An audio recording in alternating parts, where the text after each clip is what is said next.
Hey everybody, Jimmy Blakeney, product designer for Isle. In this video, I'm going to cover some setup tips for your new Flywater. This is just hitting the market. We had our first batch, we sold out. I'm super excited for you to get yours and get it set up. And really, I just want to cover some things to help you get started. So yeah, and thank you so much for being an early adopter of this product. We're here to support you. You can reach out, comment on this video, reach out to our customer service team. We're ready to help you, and we're really stoked to get these out on the water. So first things first, you're gonna receive with your Flywater a couple pumps. You're gonna actually get a small mini electric inflator, and you're gonna get our standard manual inflation pump. Now these work together to get you fully inflated in 6 minutes. You start with the mini electric inflator, which has a valve adapter for our valves. And so we've timed this and done it many, many times. With the mini electric inflator, you can inflate all 5 chambers to like filled up with air, but not yet pressurized in about 3 minutes.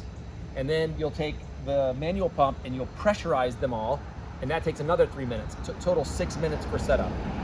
When it comes to this adapter, you're gonna put that in just like you would with the manual pump. So it's got the same adapter for the valve. You can just hold it in place. I do this a lot where I just hold it there and let it fill up the chamber because it happens so fast.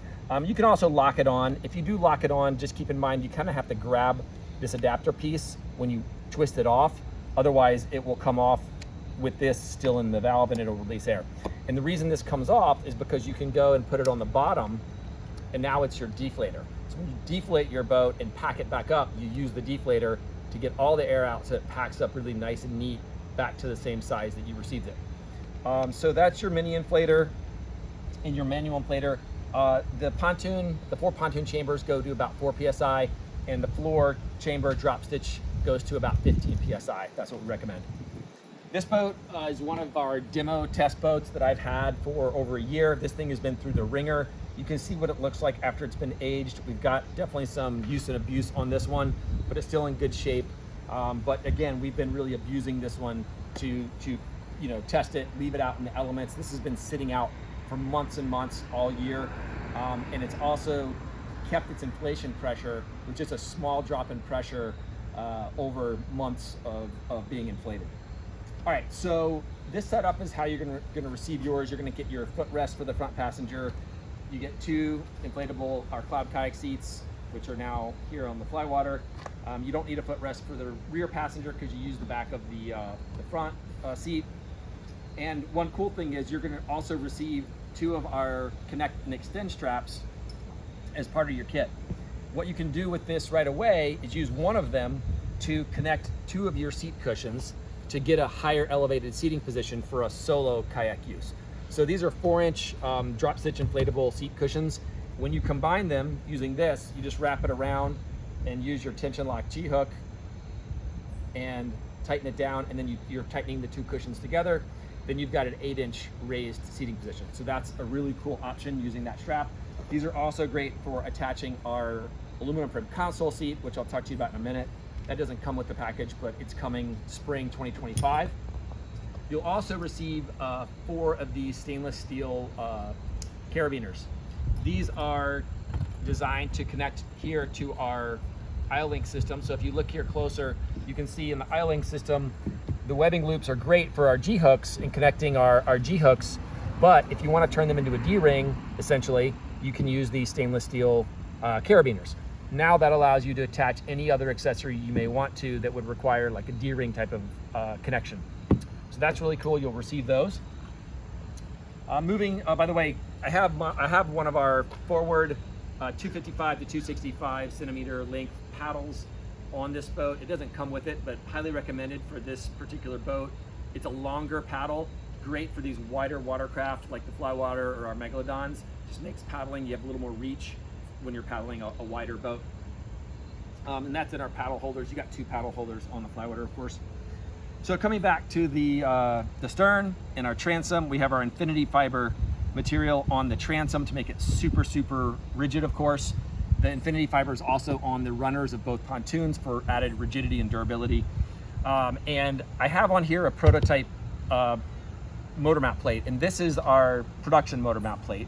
It comes in this you know, this powder coated blue, navy color like the rest of our standard Flywater colors. And I wanted to show you that you're gonna receive some screws, just some standard 1/4 screws with a Phillips head. Those screws can be used to attach something like this. You can see here I've used one for the front of the plate. You can definitely use them that way. Just be mindful when you're using the screws that you don't want to over tighten them. And motorcycle crew, you don't want to over tighten those. And in fact, what we recommend and what we like to use even more is this set of screws and knobs that is going to come with the motor mount plate. So if you get a motor mount plate from us, you're going to get a set of these what we call standoff screws and the knobs that go with them. So they're set up here. I don't need to take them out actually, but all you need to install this plate is an Allen key that comes with it. And you can see I've installed them here. What's nice about these is you screw them in on the top with the Allen key, and once they connect to the threads inside the mounting brackets, you don't need to tighten them any further. You just get them kind of snugged up, and then the knobs, when you tighten the knobs down, that actually creates the tension and tightness and locks it in. So it avoids over tightening into the brackets, which is really cool. The brackets do have a backing underneath them, but we just like to be extra careful with that because it is an inflatable and we don't want you over tightening them. Certainly don't use a power tool to tighten any of this stuff. This is all manual, be careful.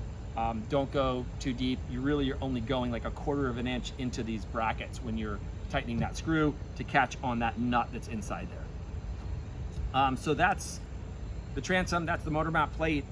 I already mentioned the deflation and what you want to do for that using the electric pump. And the final thing back here at the stern is our fin setup. So you have 2 fin boxes, one on each pontoon, and you get 2 fins. So you get this fin, which we call our bumper fin. I recommend putting this bumper fin in and just leaving it in all the time. It's great because you can see this one has some wear on it. It's because if it hits anything, this is protecting your boat back here at the back. So if you lift it up at the nose and have to pull it or drag it a little bit, this is gonna protect your boat. You also get our tracking fin. So you have a bumper fin and a tracking fin. The tracking fin's great for kayak mode. I actually use this more when I'm kayaking with it and not using a motor. It adds a little more tracking. Also, if you're in the windy conditions, it'll track a little better in windy conditions. So those are your fins. Basically with the fin, all you're doing is sliding it in, sliding it back, and then putting this clip through. So one thing to note, this will break in, the fin box will break in over time.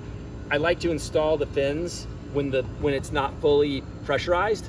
So when it's just got a little air in it. And the reason is because the pontoon is curved, and when you're breaking this in, the clip may not want to go engage all the way through.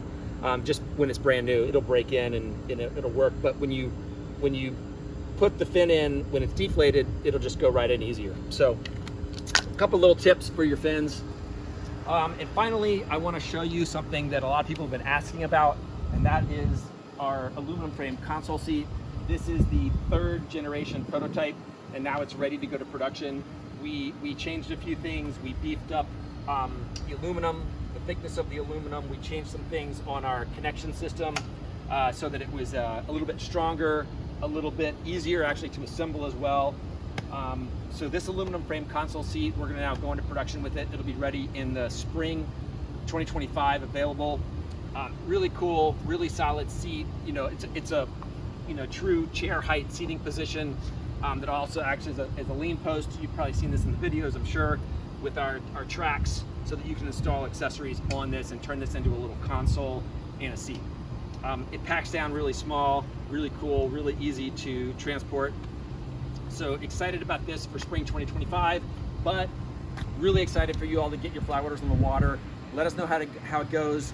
Again, we're here to support you and help if you have any questions. So yeah, get out on the water and we'll see you out there.